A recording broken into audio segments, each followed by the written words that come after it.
Salut, bienvenue sur la chaîne Bourse, stratégie d'investissement et de trading. Donc cette semaine, pas mal d'actualités avec les droits de douane.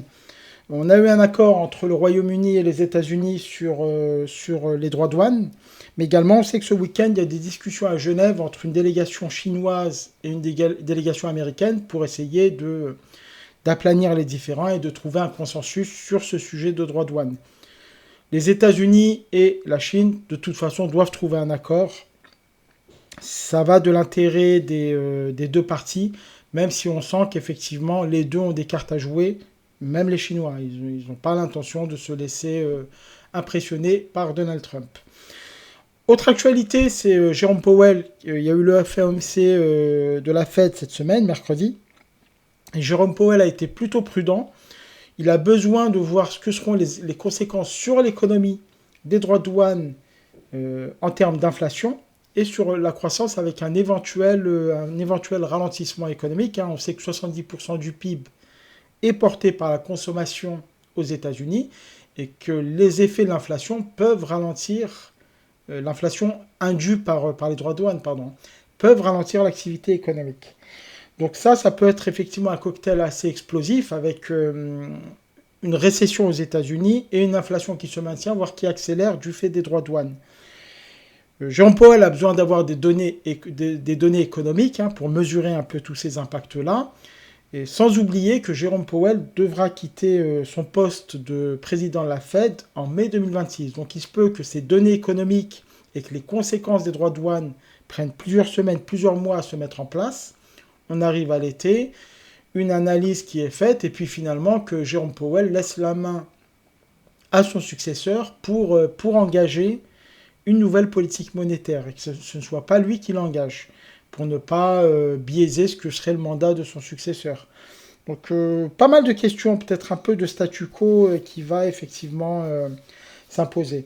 On va regarder ça sur les graphiques. Oui, il y a également des tensions géopolitiques avec des zones dans le monde qui ne sont pas du tout stabilisées, comme au Moyen-Orient, ou l'Ukraine, ça ne semble pas avancer. Et puis de nouvelles tensions qui apparaissent entre l'Inde et le Pakistan, ce qui ajoute un peu à la instabilité un peu ambiante actuellement au niveau géopolitique et international. Donc on va voir ça sur les graphiques. Et également, on va regarder qu'on a ajouté une valeur au portefeuille et que je vais vous présenter 3 nouvelles valeurs qu'on suit actuellement. Mais avant toute chose, donc, comme d'habitude, les recommandations d'usage. Je ne suis pas conseiller en investissement. Investir en bourse comporte des risques de perte en capital. Le portefeuille que je vous partage n'a pas vocation à être répliqué, c'est juste un partage de méthode. Et puis les valeurs qui vous sont présentées le sont qu'à titre pédagogique pour également vous présenter ma méthode. Donc voilà, ça c'est fait. On va passer directement aux indices, en commençant par le CAC 40. Donc on va commencer en hebdomadaire sur le CAC 40. Donc en hebdomadaire, on avait parlé de cette zone des 7800 points qui effectivement en échoue pour la deuxième semaine consécutive dessus. On voit que la M20 fait barrage, la M7 est descendante mais on est au-dessus. Et puis on est au-dessus de la M200, ce qui signifie qu'à long terme, on reste quand même assez haussier. Même si on sent que la tendance actuellement est neutre, et on est plus dans une zone de temporisation sous une résistance majeure hebdomadaire. On a, depuis les plus bas, on est monté de 15% quasiment. Donc effectivement, on a peut-être besoin un peu de reprendre un peu de souffle. D'autant que j'aime pas beaucoup la bougie comme ça, là, une espèce de pendu, quand c'est en haut, plutôt en haut d'une tendance. Quand c'est en bas, pour rappel, c'est plutôt un marteau qui annonce une hausse. Quand c'est une bas en haut d'une tendance comme ça, il suffit qu'il y ait une bougie rouge pour que ça soit assimilé à un pendu. Donc prudence, on va le voir en journalier, où là, donc on est toujours sous ces niveaux des 7800 points. On a comblé le gap, partiellement, il reste un petit bout à combler. Au-dessus de M7, au-dessus de M20 ascendante, on a les bandes de Bollinger qui sont plutôt bien orientées à la hausse. Donc globalement, on est pas mal. Et au-dessus d'une M200 qui a tendance à latéraliser.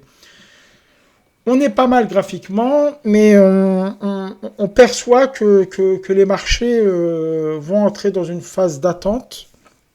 En tout cas, c'est plutôt mon scénario. Donc pourquoi pas consolider légèrement vers la M200 qui est ici en train de latéraliser, qui est assez similaire, hein, qui est parfaitement au journalier sur ces niveaux des 7574 points, voire aller chercher le support hebdomadaire des 7500 points. Et puis en dessous, on a peut-être un gap à aller clôturer sur la zone des 7330 points. Mais voilà, là, pourquoi pas, hein, ça sera un scénario tout à fait plausible. Autre scénario, ça serait de casser cette zone des 7800 points, ce qui nous permettrait d'aller chercher des plus hauts avec le niveau des 7938 points, voire les 8200 points all-time high. Mais ça paraît un peu ambitieux par rapport à une situation globale et à un environnement global. Donc j'aurais plus tendance à jouer une latéralisation des indices, une reprise de souffle, avant d'envisager une reprise de la hausse pour la fin d'année. Donc voilà pour le CAC 40. On va passer à nos actions en commençant par ESSO. ESSO qui est dans une belle tendance haussière, hein, donc voilà, au-dessus de M7 ascendante, au-dessus de M20 ascendante. Les choses se passent plutôt bien sur ESSO. Pour rappel, le dividende est prévu pour le détachement du dividende pour le 7 juillet. Un montant de 53 euros qui correspond à 50 euros de dividende exceptionnel plus 3 euros de dividende annuel classique. Donc si on est sur des niveaux comparables de 155 euros, après le détachement du dividende, le cours retrouvera les 102 euros. C'est le principe du détachement du dividende qui vient diminuer le cours de l'action. Donc pour l'instant, moi je touche à rien sur ESSO. On continue avec Iberdrola. Iberdrola qui a connu... Hop, voilà. Iberdrola qui était au-dessus de ce support des 15,68 qui redevient résistance. On a une légère respiration sur le cours. Hein. On est venu casser la M7, mais on reste au-dessus de la M20. J'ai remonté mon stop à 14,95, donc je suis au-dessus de mon break-even qui est à 14 euros. Donc pour l'instant, on est plutôt gagnant sur ce trade. Même si effectivement je parie sur un rebond sur cette M20 pour aller rechercher des plus hauts. Ma stratégie étant de vendre une moitié de position entre 15 et 20% de gains et de laisser courir le reste. Et puis si on casse cette M20, bah là ça va être un peu plus compliqué parce que je pense qu'on viendra déclencher le stop sur Iberdrola. Donc pour l'instant, je ne touche à rien sur Iberdrola, mon stop est placé et puis j'attends de voir. LVMH, qui est l'action la plus compliquée en termes au niveau du portefeuille. Hein. On est sur une perte de 30% sur LVMH. Mais là, on a des signaux qui semblent assez positifs, hein, avec un début de latéralisation. Je craignais la semaine dernière un non-croisement M7, M20 qui donnerait une nouvelle jambe baissière. Mais pour l'instant, on a l'impression que ça ne prend pas ce chemin, même si ce n'est pas tout à fait écarté, hein, ce scénario. Mais les cours semblent latéraliser, repasser au-dessus de M7, repasser au-dessus de M20. Les bandes de Bollinger se parallélisent. Et puis on a une baisse de la volatilité parce qu'elle se resserre. Donc on aura peut-être tendance à avoir une forme de latéralisation comme ça. Avant d'envisager la poursuite du scénario. Est-ce que c'est haussier, est-ce que c'est baissier, on verra. Mais pour l'instant, j'attends encore avant de recharger une seconde action sur LVMH. Capgemini, qui s'est plutôt bien comporté ce vendredi, avec plus 3%. On arrive pile poil sur cette résistance hebdomadaire des 150 euros, hein, et puis journalière. On semble avoir légèrement cassé, mais bon, j'attends de voir un peu. Quoi qu'on est sorti, on clôture un peu au-dessus des bandes de Bollinger supérieures, donc c'est plutôt positif. J'attends peut-être de casser la M200, qui est descendante, qui fera peut-être office de résistance dynamique, avant de recharger une seconde ligne sur Capgemini. Et puis dans un contexte où les indices sont en dessous de résistance, une consolidation pourrait affecter Capgemini et donc pourrait la faire respirer un petit peu. Pourquoi pas aller chercher ce gap-là ici qu'on voit, hein, à combler. Ça serait plutôt pas mal de venir combler ce gap ici sur cette zone-là. Donc pour l'instant, je touche à rien sur Capgemini. Essilor. Essilor qui semble un peu s'affaiblir parce qu'on est repassé sous M7 et sous M20. Voilà, c'est peut-être une opportunité pour recharger ou pour certains pour rentrer sur la valeur si on revient sur cette zone des 235 euros, voire la M200. Mais voilà, on sent un essoufflement sur Essilor tout de même. Schneider. Schneider, donc, qui s'est reprise depuis ce contact avec cette oblique ascendante hebdomadaire et ce support latéral hebdomadaire. Donc on est en journalier, on est au-dessus de M7, au-dessus de M20. Donc j'attends une cassure des 217 euros, 218 pour acheter une action Schneider complémentaire et compléter ma ligne. Donc pour l'instant, je reste en observation sur Schneider.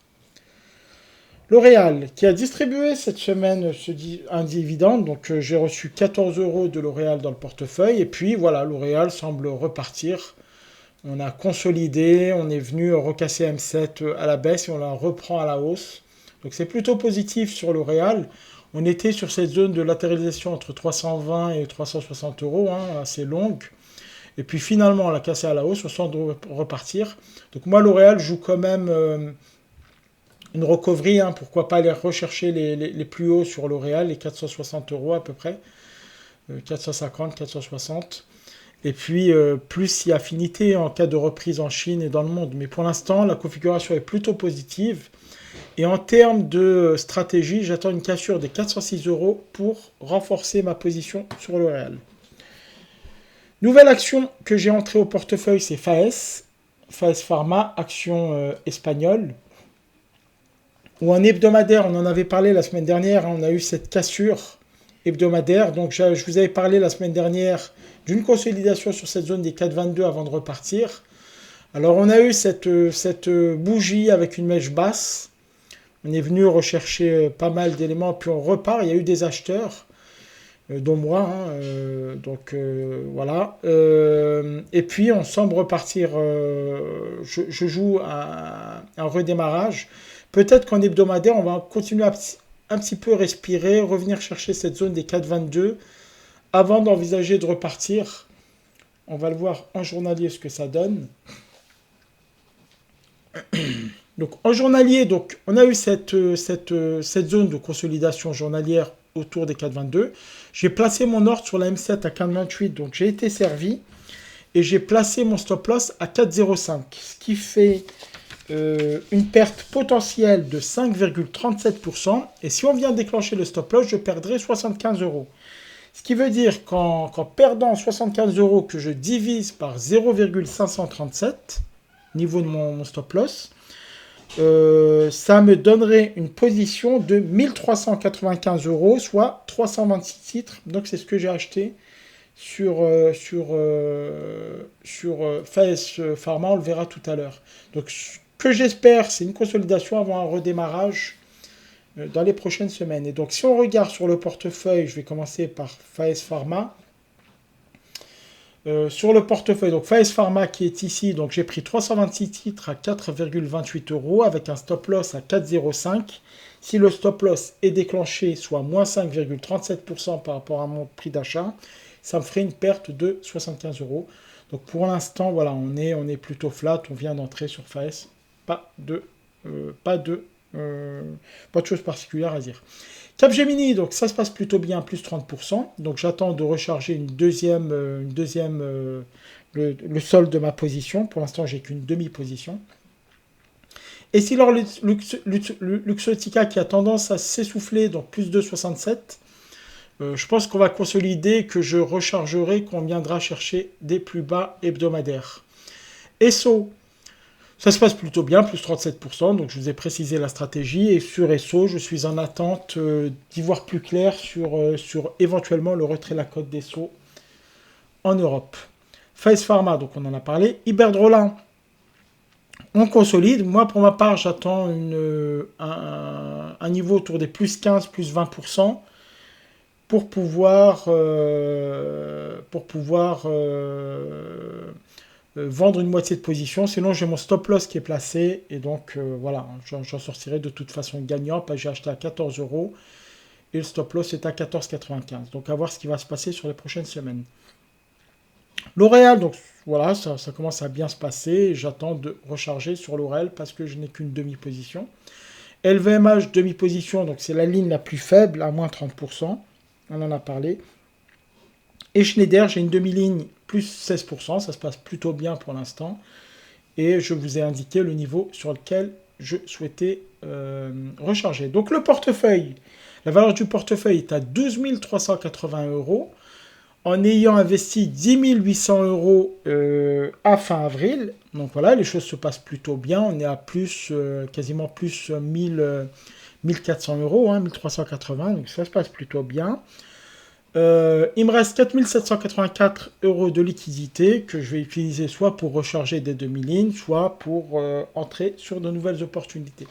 Et justement, ces nouvelles opportunités, donc je vais vous présenter 3 actions supplémentaires et on va regarder celles qu'on suit d'habitude. Donc Eckert en hebdomadaire. Sur Eckert, on en a parlé. On regarde en hebdomadaire. Donc on a cette zone-là des 61,90 qui est un peu compliquée à passer, mais qui est plutôt intéressante parce que ça va être un super signal. Si on casse ces 61,90, on sortira de cette longue zone de latéralisation qui s'est formée depuis février 2022. Donc c'est plutôt, je trouve que la config elle est plutôt intéressante. Et si on casse, on peut espérer aller rechercher dans un premier temps les 70 euros, qui est cette zone des 38,20 de retracement de Fibonacci, avant d'aller chercher les 50% qui se situent à 84 euros. Et puis, éventuellement, le palier suivant en hebdomadaire, c'est plutôt mon objectif à 94,50. Donc ça donnerait une belle performance de quasi 50%. Donc à voir, il y a quand même quelque chose à regarder, à surveiller sur Eckert, et des choses plutôt intéressantes sur cette valeur. On continue avec Acomo. Toujours en hebdomadaire sur Acomo. Où là, la configuration est plutôt intéressante, mais je l'avais loupé. Donc on a eu cette cassure de cette zone des 21 euros. Donc voilà, ça se poursuit. Personnellement, je l'ai loupé, je ne l'ai pas prise. Tant pis, j'espère que certains d'entre vous ont pu la prendre. Et puis profitent du mouvement qui est plutôt pas mal en hebdomadaire. Puma, on l'avait réintroduite dans le suivi. Et puis là, en journalier, on avait cassé la zone.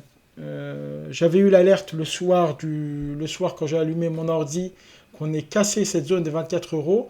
Par contre, j'ai pas beaucoup aimé cette bougie en forme de doji un peu hésitante. Je m'étais dit, j'attends le lendemain, il faut que j'ai une bougie verte qui clôture au-dessus de cette 24,08. Ça, c'est pas passé. Donc, j'ai pas pris position le lendemain. J'ai vraiment pas aimé la config de la cassure. Et donc là, on a une bougie rouge qui recasse à la baisse. Donc, c'est une fausse cassure. En termes de méthodologie, c'est plutôt intéressant. Fausse cassure de Puma. Et puis, on repart à la baisse. Donc, voilà. Donc, le plan est caduc sur Puma. Sligro Food. Donc là, j'étais rentré sur Sligro Food. J'avais espéré pour la chaîne un retour sur ces niveaux-là. Ça, c'est pas passé. Donc, je vais effacer le scénario. Il semble caduc. Ça semble vraiment prendre du plomb dans l'aile. Par contre, là, on a un niveau qui se dessine en journalier, un niveau de résistance. Donc, on va le dessiner. Ça fait 1, 2, 3, 4, 5 séances qu'on est autour de ces niveaux-là. Donc, ça commence à faire un peu beaucoup. Je me mets en ligne de clôture. Voilà. Mais c'est plutôt pas mal comme config. On le voit, regardez. C'est plutôt sympa. Ici, voilà, on a un petit triangle qui se forme. Donc on a une congestion, c'est plutôt intéressant comme configuration. Je repasse en bougie japonaise. Donc voilà, je le fais en direct, excusez-moi, mais en termes de méthode, c'est plutôt sympa de le voir également en direct. Donc on a une congestion qui est en train de se former ici sous ces niveaux de 12,28 euros. Le seul problème, c'est que je trouve que si ça casse par le haut, on n'a pas énormément de... Voilà, les prochaines résistances, notamment hebdomadaires, est autour des 12,70. Donc, il n'y a pas un ratio gain-risque qui est hyper intéressant. Je pense qu'il fallait rentrer avant sur Sligo Group. Mais en termes de méthode, c'est plutôt intéressant de voir ce qui se passe. Donc sur cassure de cette zone des 12,28, on va aller visiter la zone des 12,70. Donc c'est voilà, je suis investi à titre personnel, hein. J'ai pris la cassure. Malheureusement, voilà, les cours n'ont pas suffisamment reflué pour que je vous le présente sur la chaîne. Mais bon, bah, tant pis, hein, mais voilà, c'est plutôt intéressant ce qui se passe sur Sligro Group en termes de méthode. Donc on a échoué 1, 2, 3, 4, 5 fois sur cette zone des 12,28, donc toute la semaine. On n'a pas réussi à clôturer au-dessus. Et là, on voit quand même qu'il y a une forme de congestion qui se forme sous forme d'un triangle rectangle. Donc c'est plutôt intéressant. Donc ça devrait bien fonctionner semaine prochaine, on va voir. Semiconductor, où là, ce qu'on observe, c'est quand même cette M200, on en avait parlé. Hein. Donc on a eu ce retour au-dessus des 97-90 qui refont support. Donc on le remet en vert. Et puis, il y a cette M200 qui est descendante. Sur cassure de la M200, ça peut être intéressant de prendre une position. Je pense que je le ferai. Hein. Sur cassure, sur une bougie qui casse la M200, je prendrai une position avec un stop loss qui viendrait sous cette bougie-là du 30 avril, sous les 92 euros. Donc, 3 nouvelles valeurs. Donc, on commence par Orubis, qui est spécialisé dans la production de cuivre. On sait que le cuivre sera beaucoup utilisé dans le cadre de l'électrification, donc c'est plutôt intéressant. Et là, ce qui m'intéresse sur Orubis, c'est ce retour sur cette zone un peu journalière, cette oblique journalière. On est venu la tester plusieurs fois et puis on semble repartir. Donc c'est plutôt une configuration intéressante, avec un stop loss qui peut se placer de manière plutôt serrée ici. Voilà, ici, ça fera un stop loss de sous 9% à peu près, hein, voire plus serré si vous voulez. Vous pouvez carrément la mettre sur la bougie précédente ici, hein, si on clôture sous effectivement cette oblique, donc 6,88%, pour envisager aller rechercher des plus hauts qui seraient ici, sur les niveaux là, hein, grossièrement des 93,44, ce qui ferait un ratio gain-risque extrêmement intéressant, puisqu'on aurait un risque de 6,88% pour un gain de 20%. Donc c'est un ratio gain-risque de 3. Pour moi, ça se tente. Hein. Ça se tente assez largement. Donc c'est une configuration plutôt intéressante sur Orubis. Edelberg, qui m'intéresse en hebdomadaire, où là, on a eu une cassure hebdomadaire de ces niveaux des 1,34. Voilà. Qui est plutôt pas mal. On est juste en dessous de M200, donc c'est peut-être un peu gênant, mais j'aime bien cette cassure hebdomadaire tout de même. Et en journalier, donc ce que je vais jouer, c'est un retour sur ces niveaux éventuellement de 1,34. Voilà, qui correspondrait à un contact avec M7 avant de voir casser les 1,34, hein, parce qu'ils sont un hebdo, c'est-à-dire que dans la semaine, on peut passer en dessous, aller chercher M7 avant de repartir. Voilà. Donc, pour éventuellement repartir. Donc, on pourrait faire ça, voilà, un peu plus bas, M7, et puis repartir à la hausse. Ça serait une config quand même très très intéressante. Moi, ça m'intéresse. Ça m'intéresse, et je pense que je prendrai une position sur ce type de configuration.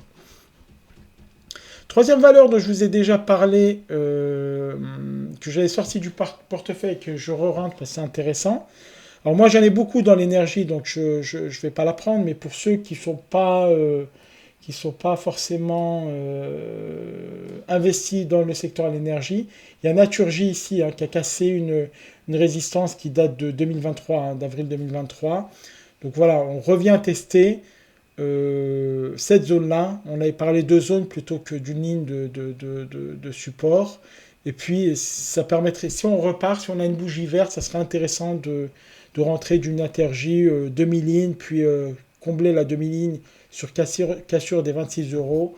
Ça peut être une stratégie intéressante. Donc acheter une demi-ligne ici, là, à ces niveaux-là à peu près, puis compléter sa ligne sur cassure des 26,30. Donc acheter sur 25,70 et compléter la ligne à 26,30, ça peut être une stratégie intéressante avec un stop loss bien senti sous ces niveaux-là. Le stop loss, il pourrait être ici, hein, par exemple.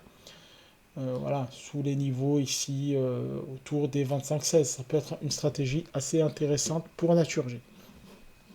Dernière valeur que j'aime bien, qui a plutôt pas trop bien performé cette semaine, mais c'est normal, hein, on avait quand même bien performé.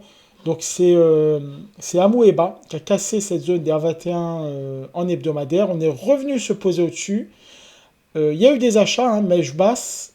Et puis là, si on a une bougie verte, ça annonce un nouveau départ. Donc une opportunité pour entrer avec quel niveau à aller chercher, le niveau des 1,75. Voilà, ça peut être intéressant. Quoi qu'on a en hebdomadaire, cette bougie qui est hors des Bollinger, donc c'est vraiment un excès là, on le voit bien, donc il y a besoin peut-être de respirer et de rester un peu plus longtemps sur cette zone des 1,21, voire de re-rentrer sous les bandes de Bollinger avant d'envisager de repartir. Ce serait quand même important de conserver cette zone des 1,21 et de clôturer toujours en hebdomadaire au-dessus de ces zones des 1,21. Derrière, ça permettrait éventuellement d'aller chercher en hebdomadaire 1,21. Où est-ce qu'il est mon niveau des 1,21? On va le mettre à peu près là. C'était où? C'était ici. En hebdomadaire, ça permettrait, si on revient sur ces 1,21, d'aller chercher les 1,75 qui permettrait d'avoir 43% potentiellement de gain. Donc voilà, c'est tout pour cette semaine. J'espère que la vidéo vous aura plu. N'hésitez pas à liker, à vous abonner à la chaîne, à bien déclencher la petite cloche pour recevoir toutes les notifications en cas de nouvelles vidéos. Et puis voilà, n'oubliez pas qu'on est sous des résistances au niveau hebdomadaire sur l'ensemble des indices. Donc prendre son temps, laisser les indices respirer et puis bien choisir ses valeurs avant d'investir. Il existe, même si on a une consolidation, une entrée en neutralité des indices, il continuera à exister des opportunités. Donc choisissez bien vos opportunités, il y en aura toujours. Donc vous ne précipitez pas, si vous loupez une opportunité, une autre se présentera. Donc voilà, c'est tout pour cette semaine. Je vous souhaite une bonne fin de week-end et je vous dis à très bientôt sur la chaîne Bourse, Stratégie d'investissement et de trading. Salut tout le monde!